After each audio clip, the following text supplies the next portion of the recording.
Hey guys, how's it going? Spencer here at a very awkward angle, I think, because I'm doing this in a car, not my usual car.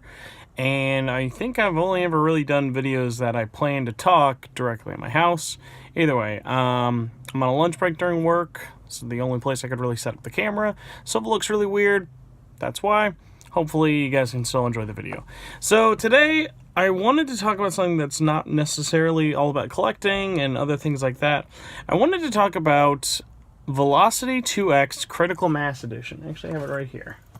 So this came out in North America yesterday, so that'd be March 20th, 2018. So this game got announced for a physical release. By the way, amazing game. If you've never played Velocity Ultra on Vita or Velocity 2X on, I think it's like on everything, PS4, Xbox One, Vita, PC, Mac, Linux, toasters, works on everything. So physical version, this is kind of the story, and I kind of want to give you guys a quick rundown of what happened, my opinion on the publisher of it physically, Badland Games, and my sort of thoughts on how I would have done it differently and what they should sort of do to make up for some of the shortcomings that happened. So early in 2017, Badland Games and FuturLab Games, who is the developer, it's very important, FuturLab developer, Badland Games publisher, very separate, decided that they were going to team up and make a physical version of, I already forgot the name of it, Velocity 2X, sorry, my brain's kind of dumb right now. So, Badland Games announced in early 2017 that they were going to make this happen, and what they had initially said was we are doing a physical release on PS4 and Vita. So it's going to be a main retail release. You're going to see it on all the websites, not like a limited run, anything like that. And what happened was the PS4 version and the Vita were going to cost about $30, whatever it is in pounds or euros. I'm not exactly sure. No release date at early 2017. I think it got announced around January of 2017. After that, we had the PS4 version was announced to come with a studio booklet, which was like a art book mixed with like some behind the scenes stuff.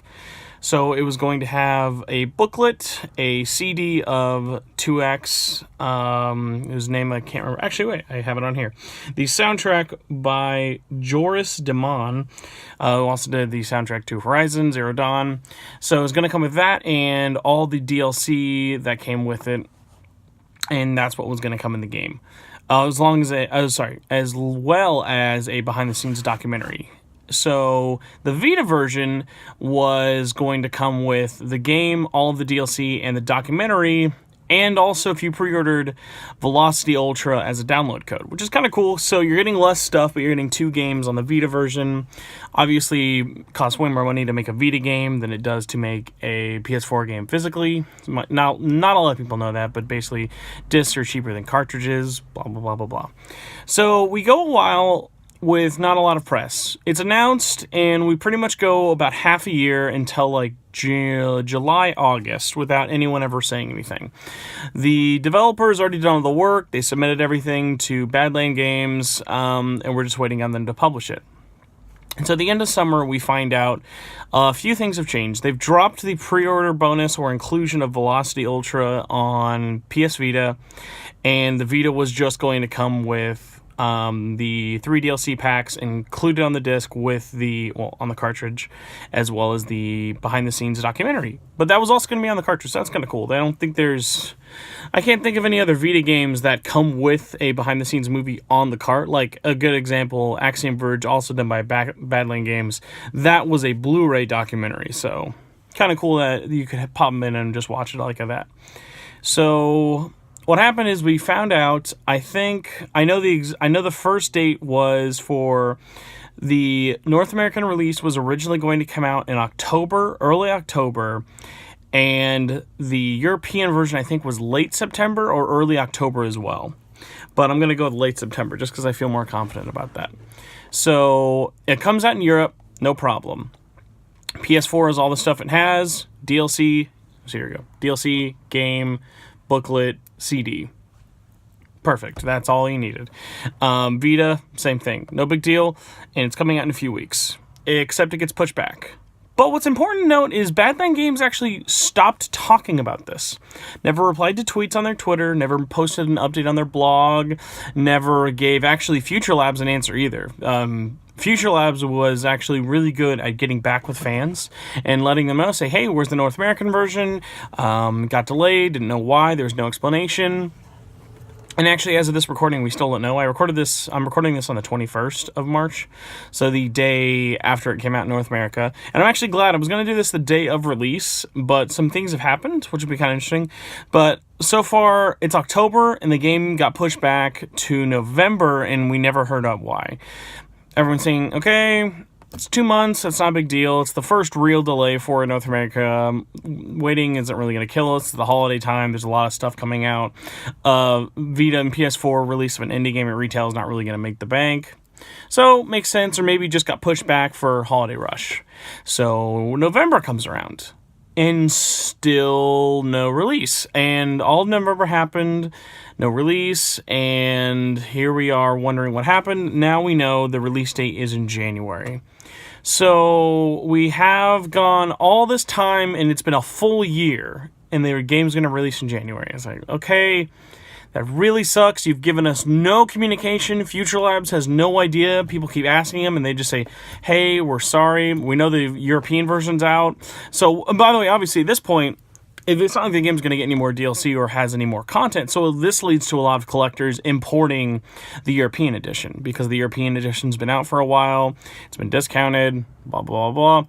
I mean, I think at some points it was cheaper to buy the European copy. You could probably get it for around $20 now, as opposed to $30 at retail when it just came out. And they're the same version, except one doesn't have the ESRB. The other one just has the PEGI on it. Couldn't remember the rating system.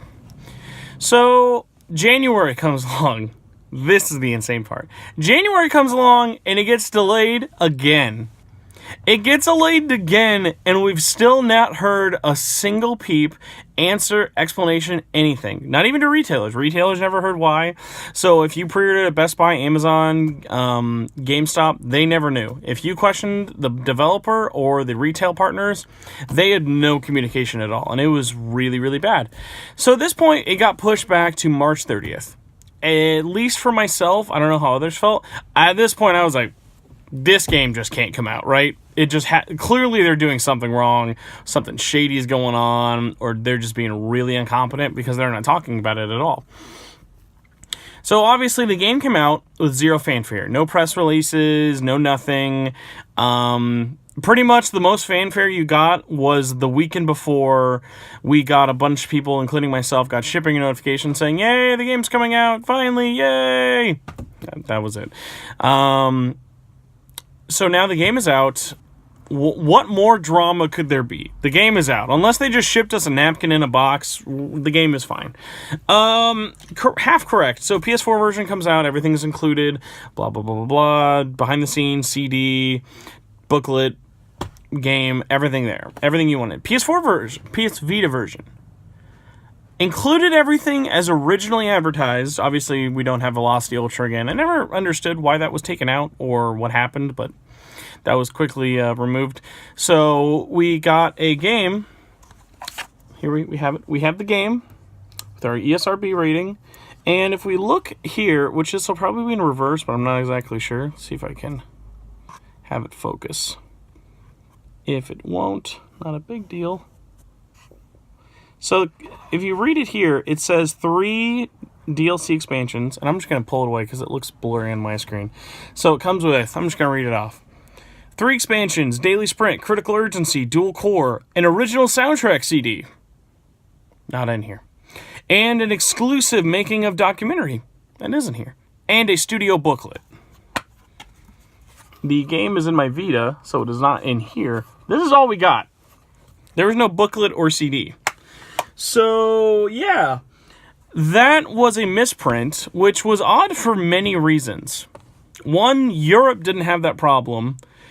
And 2, how that could be on the cover and retail partners never noticed and said anything. How Sony and manufacturing never said anything when approving the art assets. And really the big one finally was why Badland Games never thought that was weird, because their all previous one did. So I have a hypothesis for this, because if you look at Amazon's store listing page where they're selling this, the cover actually looks different. The include section is up here, and the ESRB rating is all the way in the corner and didn't have this. So this is a sign of newer Vita games. And it basically shows how much storage is required on the memory card, which will actually be in my next video, because I don't think this has ever been brought up and is really, really weird and confusing and actually really disservicing to a lot of Vita collectors and fans. So it says the memory card required 1.2 gigabytes. Not true. It does not need a whole gig. It requires like maybe 3 to 5 megabytes. It's really tiny because it's all stored on the cartridge. So that error came out, and a lot of people were tweeting at Badland Games, which honestly at this point, I don't know what their Twitter exists for. All they do is talk about their European stuff or Switch things, and only until today, the 21st, replying to this kerfuffle, were they talking about it. They never replied to our answers or pleas why the game was delayed. We were talking to FuturLabs, and we were talking to Badland, and we're saying, hey, obviously we knew this wasn't going to be included, but why is it on the box? Because then, think about it, this is a retail game. This isn't like a limited run mess up, where if it's a mess up, like with an ESRB thing, it's like, yes, that sucks for them logistically, but it's like, well, it's not going to be sold at a store. So if something on the back is not included, it's not a huge deal. A good example would be when Dear Esther came out on the spine, it was... trying to think. On the spine, it was just a foil 2, and it was supposed to be 23. So that's like an example of like, that's a mess up, but you don't need to recall it. So FuturLabs made a tweet today apologizing for the thing, apologizing for the confusion, and what was interesting about it is that they said we're going to be contacting Badland Games in hopes to get this recalled from store shelves.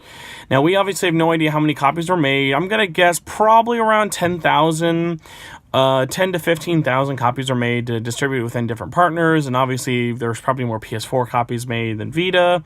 So we don't have an exact number of how many were made, but even however many were made, because it was sent to different retail partners, that's sure to be a kind of mess up in terms of like, is this even going to be possible, or is it even going to be worth it? Because obviously if you recall it, you're going to want to have copies reprinted. I don't think Badland is going to go to the trouble of reprinting with the correct logo.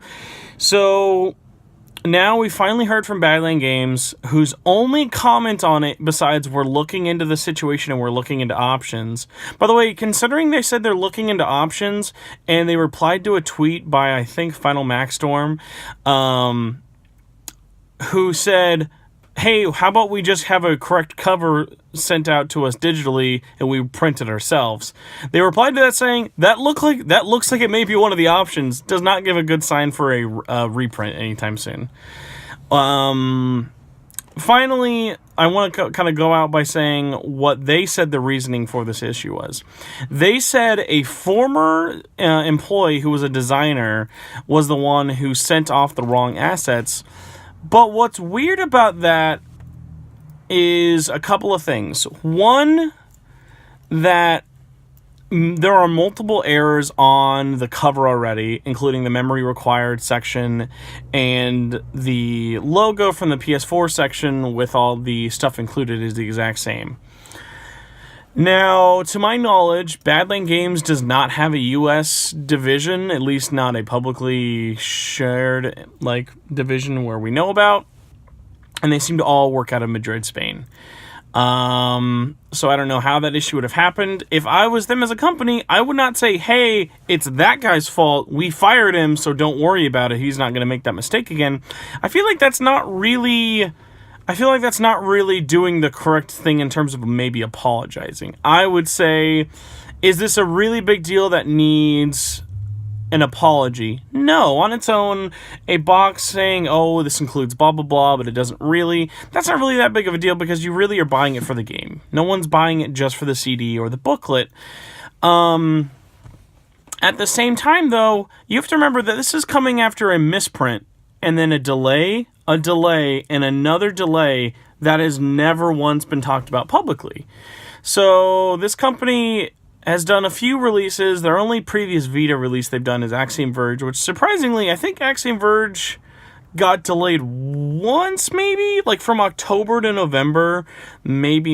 I might be getting that wrong. But Axiom Verge's release was pretty easy. In terms of it came with everything it needed. All the versions shipped out, except the Wii U version. But wait on that. Maybe one day we will. But yeah, I kind of want to finish this up by just saying I think Badland Games did a really bad job. I think they're still doing a bad job in terms of communicating. Obviously, they have a lot of growing pains to still come in terms of international publishing. I know it's not easy. I know it's expensive. And I know it's very time-consuming. But at a certain point, it's all just breaks down into you did not communicate with your customers. You did not communicate with the developers. You did not communicate with your retail partners. The only ones you were talking to were the people you had to talk to. My guess, if I had to be speculative and say, is that they wanted to release this game a certain way and were having issues resubmitting the builds to Sony. The PS4 version was probably ready because that's super easy, and resubmitting a Vita build probably took a lot of work and a lot of resubmitting, similar to what limited run games did with Skullgirls on Vita. Well, I'm guessing that took lots of time, and that took lots of money, and that took lots of waiting, because, I mean, even an important thing is, remember, this game was supposed to originally come out in October. The final retail ESRB rating for it was not submitted, or at least completed, until November of last year. So, really, really weird. Final note, the game is out. It's awesome. Velocity 2X is great. If you're a collector, I'd recommend getting it. I watched the documentary that Badland Games helped produce with, I think it was like Picture Book Films. It's not someone I've ever heard of before, but it was nice. It was like a half an hour, maybe a little less documentary. It was fun just talking about the game. I thought it was interesting. They talked with like three or four of the main members who worked on Velocity 1 and Velocity 2X. But they also talked with the Sony account manager, whose name is like, I'm definitely going to butcher, but it's like Shahid something. He doesn't work with Sony anymore, but he was basically like the equivalent of like a account brand manager at Sony during like 2012-ish. He was there like a really long time at Sony, and he was basically the person who kind of went, hey, this is a game that we should promote and stuff like that. So it's interesting. You got more than just, hey, here's the people who made the game. You also have, hey, here's the people who made the game possible in terms of like Sony's publishing, or at least Sony funding. They obviously self-published it themselves. But yeah, that's the end of the video. I did not think that this would go for 17 minutes. Wow, that went a really long time. I hope you enjoyed this. If the angle was really weird, please let me know. But yeah, my next video will be up maybe within the weekend. I'm not exactly sure, but I hope you guys are having a great day, and I'll talk to you later. Bye.